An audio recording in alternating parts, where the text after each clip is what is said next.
Hello mga kabuang! For today's video mga kabuang, samahan nyo kami at bibili kami ng mga sahog para sa panghanda at dahil may magbe-birthday dito sa amin. Kaming lahat ay nag-aambagan para sa konting salo-salo. Alam nyo po bakit kami nag-aambagan?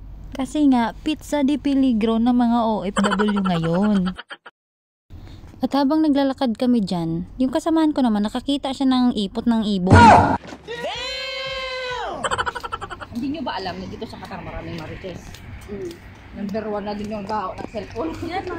Gago! Yan naglalat kasi. Wala yung naghahawak ng cellphone. Wow! Lalakad lang talaga kami. Lalakarin lang papunta doon sa bilihan. Tatawid na kami guys. Tara na! Uy, dito sa kabila meron. Tara na, takbo!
Tomorrow.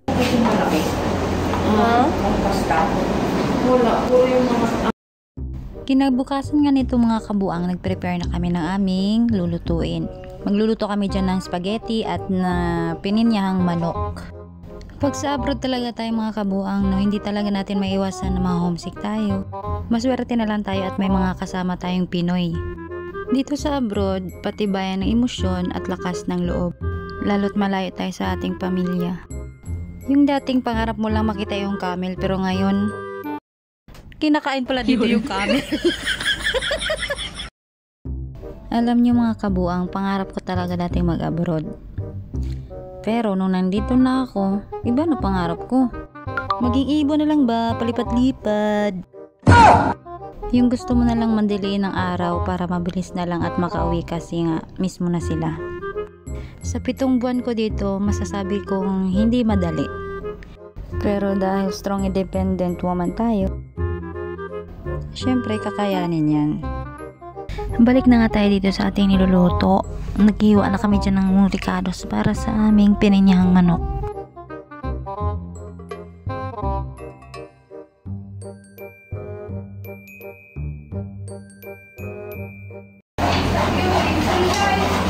Sa beautiful life naman yung isa. Sa beautiful life naman yung isa. Easy on. Bakit? Okay yan, patatawa ako ng isa.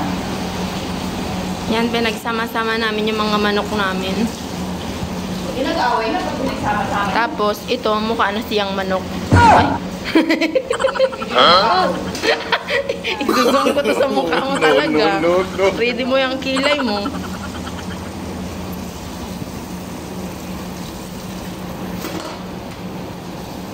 Ito yung chef cook namin, no? Siyempre ilayo ko kasi ano, maganda siya pag malayo. Yung chef kasi namin, alam mo, pag pagkita talaga hindi over again. Yung mga ingredients, may sige nugget pa kami, oh, Pilipino.